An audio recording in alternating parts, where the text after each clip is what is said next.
How to get fully booked for January and still enjoy your Christmas. Hi, my name's Liz and I'm one half of BABA, the Birth and Baby Business Academy, the community membership for birth and baby businesses. And I'm Anna LaGrange, and I'm the other half of BABA Business, the Birth and Baby Business Academy, the community membership for birth and baby businesses where passion meets profit. Lovely. So today we're going to be talking about getting clients ahead of time so we can relax and enjoy our Christmas. So let's imagine we had no bookings for January. You know you're going to run a class, but it's getting closer to Christmas, so you're sort of thinking, well, I've got so much to do, I may as well just sort of forget about that now, and I'll just pick that up again in the new year. Yeah, because we had a question in the membership recently from one of our members. I remember she had a service that she was offering, and it was getting closer to the time, and she was like, "Oh, I've had one booking, and I'm not sure what to do." So she was looking for different ideas, like how can I fill this class or group or whatever it is. And so that's what really we want to do today, is to give people enough ideas that they can just get out there and start actioning them and get fully booked before Christmas. Yeah, and I remember that comment, because I remember the event was about 3 weeks away, and in her mind she'd already decided she wasn't going to get the booking she needed, and she still had 3 weeks. Exactly. She would kind of got herself in it, and that's what's so great about the membership, is that you can like come in and do this stuff, and we'll be like, hang on a minute, you've got 3 weeks, you can do so much in 3 weeks. Even if you've got 1 day left until your service, your event, whatever it is, you still have got time to get someone booked on that, but you're not going to do it by sitting back and not talking about it and thinking, oh, it's over, So definitely. The biggest part is really mindset, isn't it?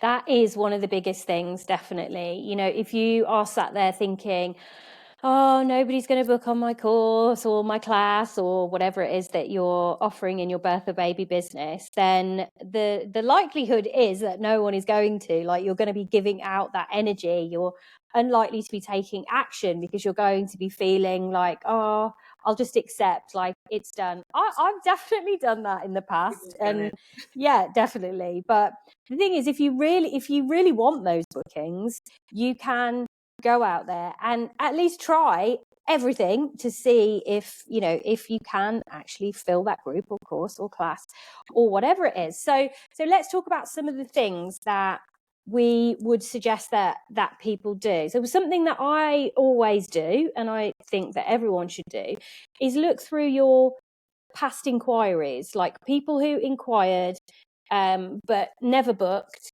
or you had a conversation and it sort of went a little bit quiet. Like, go back to them, whether it's in the DMs or on WhatsApp or on email or however you are communicating. Let them know what you've got coming up. Let them know that you're looking for people to book on, and it might be the right time for them. Maybe it wasn't the right time when they were inquiring before, but perhaps it is now. Yeah, absolutely. And we sort of did a little bit of a version of that with our planners the other day, because we've only got a few planners left for this batch. And we were sitting there, we were like, let's just reach out to some people who have been interested in the planner, who we think would love a planner, and let's see if they're interested. And we had an over 50% conversion rate just from sending over those. I think we contacted 10 people and 6 of those people bought a planner. And we did not think that was going to happen, did we? No, not at all. We were like, oh, we've only got a few left. We should definitely see if we can sell them before Christmas. And it was dead easy. And that's despite the fact that we have been putting it all over Instagram. Oh my God, so many times. We've been sending out emails to our list. We've been talking about it to our own communities in our own separate businesses. We've put it on our personal Facebook page, like only once, but we did. So these people who've bought the planner now at this late stage, they've seen it, but they're just not taken action. But because we went to them directly, it was like, oh yeah, I remember seeing that. I forgot to order one. I'm going to do it now. So I think sometimes when people don't book with us or they don't buy from us, we often think, oh, I'm bothering them, or they don't want it, they don't want the service. But I think until someone tells you, no, I'm not interested, I don't want it, or I've booked with someone else, or I've changed my mind, then, there's still a possibility that they want to book with you. They just haven't taken the action yet. Yeah, I don't know about you, but I do all the time. I'm about to book some shipping for some furniture from the UK to go back to South Africa in the spring. Yeah. And so I've chosen my company. I know I got loads of quotes. I chose my company. I knew which one I was going to go with straight away. Had a phone call with them, and I've said that I'll pay the deposit, but I haven't done it yet. And this poor woman, she's like phoning me every day. There's lots of different reasons I haven't done it yet, mainly because I'm just too busy. It's not been a priority to me. I keep forgetting about it. I'm going to do it today because I want her to stop messaging me. But she's been messaging me every single day, and I still haven't done it. It's not that I don't want it. I 100% want the service. Yeah. I'm going to do it. It's just I haven't had the right moment to do it. So, and she has sent me daily messages over the last week. So, that just goes to show how long it can take us to actually, in our busy lives at the moment. It doesn't mean we're not sure. Doesn't mean that we don't like that person, or because we can tell ourselves all kinds of personal stories, can't we, about why people haven't booked with us. But the truth is, they're probably busy. Perhaps they haven't got childcare if they've got like it's something they would need childcare for. So many reasons. Maybe there's they don't 100% know if they're going to be free on that day, or they need to have a conversation with their partner first. There's so many things, but they're not going to necessarily take those steps themselves to get closer to booking unless you're constantly reminding them and letting them know. And that, I think, is just the world that we live in this modern age. So as a business owner, we need to remember that and try not to start telling ourselves personal stories about why people aren't booking. Absolutely. So that's definitely one thing that people can do. The next thing I think is quite good as well is I think when we work in this world where we're working with either pregnant women or people, or we're working with parents, or people with people in that kind of area, we often have cheerleaders. So some of our clients become like our I don't want to say fans because that sounds a bit ridiculous, but they do become like our biggest cheerleaders, our biggest supporters. So reach out to those people that absolutely love your service and what you have to offer, and say to them, even if they're no longer pregnant, or they no longer have small children, or they're not the person for your service, and say, hey, I'm running this group, do you know anyone who'd be interested? And then they can reach out to their friends who are either pregnant or have a baby, or whoever fits the service or the product or the offering, and they're your biggest cheerleaders. So they're going to big you up to the people that they know that fit your clientele, and that I think is a really powerful thing to do as well. Yeah, and don't just do it once. Write a list of all the people that come into that category. Maybe put it up on your wall, and then commit to contacting, say, 1 a day, 2 a day, depending on how long your list is, and make it a regular part of your sort of sales and marketing approach. Yeah, definitely. What else would you say then is I've got something that's totally different to hit me. Not, something totally that isn't even about reaching out to people. Yeah. Something that is so important is really this belief piece, this mindset piece. And the way I get to this easiest is imagining and getting really excited about the service I'm going to provide, and about the setting and how it's going to feel. So just take a moment, close your eyes, imagine this service that you've set up. I know that you've planned it. I know that you've put loads of detail and you've worked so hard towards getting these classes really, exactly how you would want them to be. And then we sort of get to the sales bit and it's like, oh, just sort of forget about it. Don't forget about it.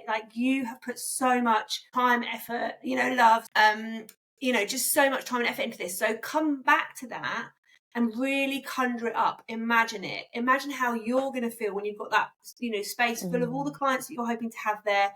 Really tune into how it feels in your body, how you feel afterwards, how they're going to feel when they leave, the positive comments they're going to give you, how they're going to be telling their friends. Just allow yourself to dream about what it is you came into this to do in the first place.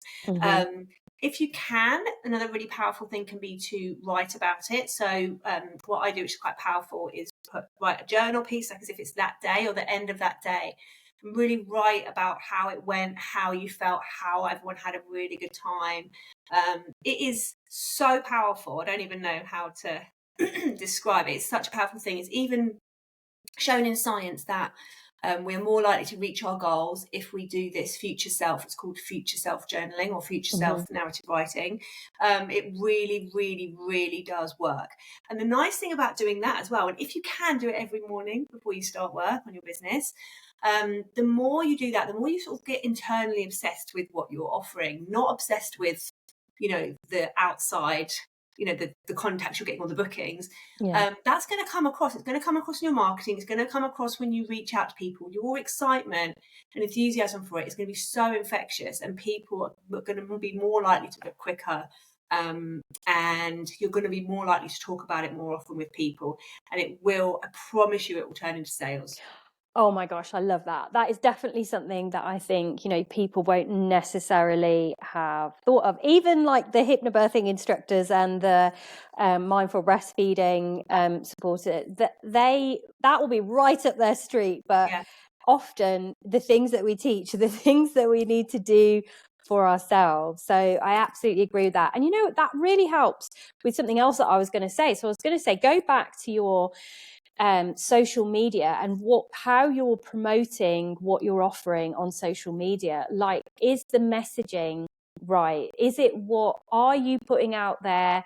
The things that you're putting out there, are they the things that your ideal client need to hear or need to feel in order to take action to book onto whatever it is that you're offering? Because quite often what we see is birth and baby businesses putting out lots of detail posts, like it's like, for example, my baby massage class at this place costing this much, this is included, which is really useful. Like, that, I'm not saying don't ever do that, but just don't expect people to book from that post, because people book when they feel something. That's just information. That's just practical stuff.